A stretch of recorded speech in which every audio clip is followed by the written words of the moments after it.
안녕하세요. 정년 목사입니다. 2월 29일 말씀 묵상 함께 하겠습니다. 마가복음 7장 24절에서 37절의 말씀입니다.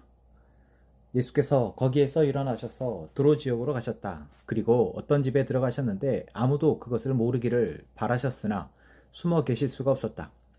악한 귀신 들린 딸을 둔 여자가 곧바로 예수의 소문을 듣고 와서 그의 발 앞에 엎드렸다. 그 여자는 그리스 사람으로서 시로 페니키아 출생인데 자기 딸에게서 귀신을 쫓아내달라고 예수께 간청하였다. 예수께서 그 여자에게 말씀하셨다. 자녀들을 먼저 배불리 먹여야 한다. 자녀들이 먹을 빵을 집어서 개들에게 던져주는 것은 옳지 않다. 그러나 그 여자가 예수께 말하였다. 주님, 그러나 상 아래에 있는 개들도 자녀들이 흘리는 부스러기는 얻어먹습니다. 그래서 예수께서 그 여자에게 말씀하셨다. 내가 그렇게 말하니 돌아가거라. 귀신이 네 딸에게서 나갔다. 그 여자가 집에 돌아가서 보니 아이는 침대에 누워있고 귀신은 이미 나가고 없었다. 예수께서 다시 두로 지역을 떠나 시돈을 거쳐서 데가볼리 지역 가운데를 지나 갈릴리 바다에 오셨다. 그런데 사람들이 귀먹고 말도 없는 사람을 예수께 데리고 와서 손을 얹어주시기를 간청하였다.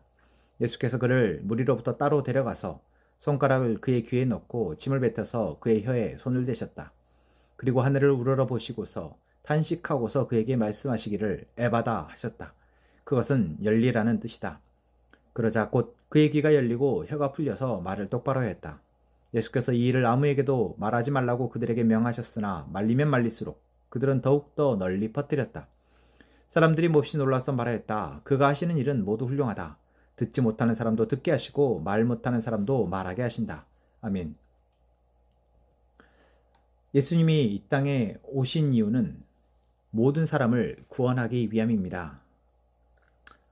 이 사실을 예수님을 믿는 사람들은 모두 머리로는 알고 있지만 믿는 우리조차도 먼저 내 문제, 내 가족의 문제, 우리의 교회의 문제, 그리고 우리나라의 문제만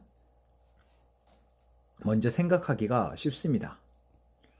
그리고 그런 마음이 사실 잘못된 것도 아닙니다. 먼저 나부터 하나님의 구원의 감격과 그 은혜를 누리고 그 은혜를 형제와 이웃에게 전하는 것이 하나님의 계획이고 하나님의 뜻이기 때문에 그렇습니다. 그러나 내 형제와 가까운 이웃에게만 관심을 두는 것이 아니라 내 눈에 보여지는 내가 만나게 되고 알게 되어지는 사람들, 내가 볼 수 없는 사람들까지도 하나님의 마음과 계획하심에 구원의 계획하심에 있음을 우리가 알고 거기에도 관심을 두고 기도하는 저희가 되어야 하겠습니다. 오늘 말씀이 우리에게 그것을 말하고 있습니다.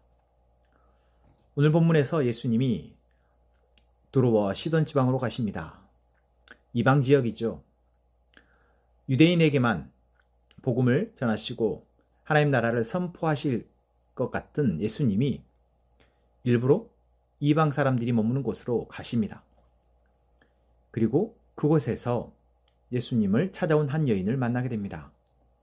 이 여인은 자기의 딸이 귀신을 들어서 예수님에게 쫓아내달라고 온 것입니다. 이방 여인이 예수님을 찾아와 자기 딸에게서 귀신을 쫓아내달라고 했을 때 예수님은 유대인에게서 하셨건과 다르게 거절하십니다. 그리고 그 거절도 비유적으로 하시는데 그 비유가 들은 사람에게서는 참 모멸감을 느낄 수 있을 만큼의 비유였습니다. 자녀들을 먼저 배불리 먹여야 한다. 자녀들이 먹을 빵을 집어서 개들에게 던져주는 것은 옳지 않다. 라고 말이죠. 이 비유가 이 여인에게는 아무 데미지를 주지 못했는지 이 여인은 그 말을 듣자 주님, 그러나 상 아래에 있는 개들도 자녀들이 흘리는 부스러기는 얻어먹습니다. 라고 말합니다. 이러한 모멸에 가까운 거절의 말에 여인은 자존심을 내려놓은 것이죠. 그리고 예수님이면 하실 수 있다라는 믿음을 가지고 간청합니다. 그리고 예수님은 너가 그렇게 말하니 돌아가거라. 귀신이 내 딸에게서 나갔다. 라고 말하며 귀신을 쫓아내 주십니다. 이 사건은 하나님의 구원의 계획과 그 과정을 엿볼 수 있게 합니다. 예수님이 공생의 사역을 하시며 먼저 유대인들에게 하나님 나라에 대해서 전하시고 회개하라 하십니다. 그들로 하여금 구원을 먼저 맛보게 하시는 것이죠. 그 과정에서 많은 유대인들을 예수님이 만나셨고 고치셨고 귀신을 쫓아내셨습니다.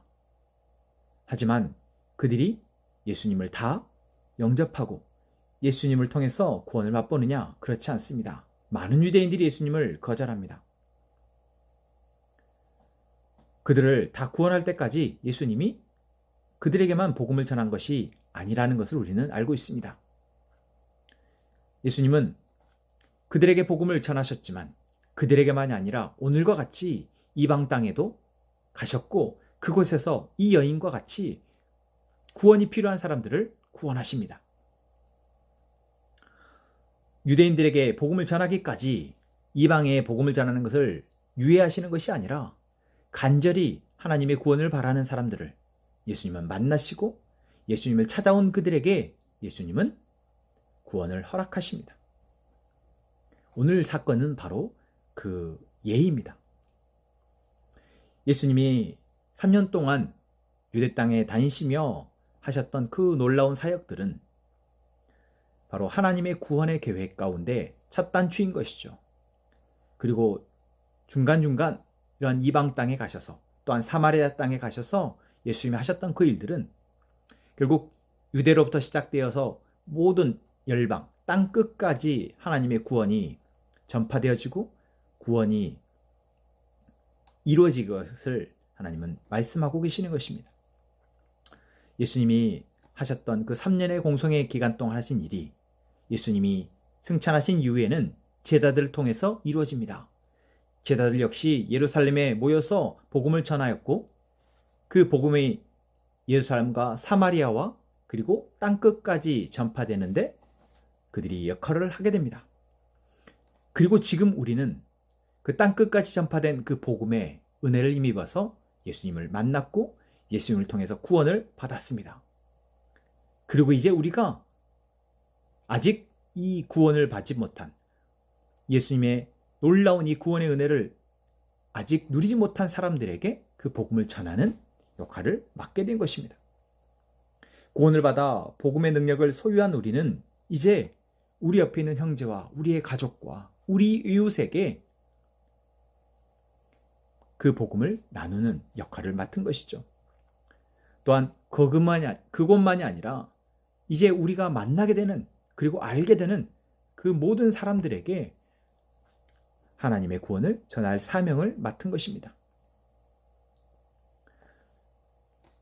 당장 내 눈앞에 내 가족이나 내 형제도 우리가 구원하지 못했다라고 여겨져서 사실 여기에만 관심을 두는 것은 하나님의 구원의 계획에서 어긋납니다.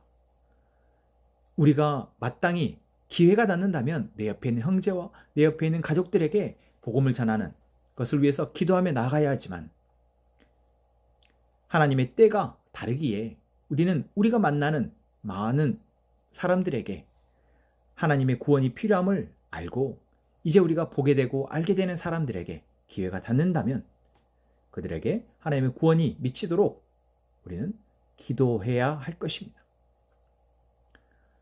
그러할 때 하나님은 우리를 통해서 하나님의 구원을 그들에게 맛보게 하실 것입니다. 오늘 많은 사람들이 하나님의 구원을 기다리고 있습니다. 예수님이 가시는 곳마다 병자들이 고통받고 있던 사람들이 예수님을 찾아왔던 것처럼 지금 이 시대에도 많은 사람들이 하나님의 구원이 필요하여 여기저기 헤매고 있습니다. 우리가 그들을 보게 된다면 그들을 위해서 기도하고 우리 안에 있는 복음의 능력을 그들에게 전하는 저희가 되었으면 좋겠습니다. 기도하겠습니다. 하나님, 오늘 말씀을 통해서 하나님의 구원의 계획을, 그 구원의 과정을 보게 됩니다. 우리를 통해서 하나님의 구원이 완성될 것을 믿습니다. 우리는 비록 연약하고 어리석지만 우리 안에 계신 예수 그리스도가 그 복음의 능력을 통해서 온 세상을 구원하실 것을 믿습니다. 우리는 그 사명을 알아 이제 그 사명을 감당하는 자로 살아가게 하여 주옵소서. 계속해서 우리에게 보게 하시는 사람들을 위해서 기도하게 하시고 그들에게 하나님의 구원이 미치도록 순종하는 저희가 되게 하여 주옵소서.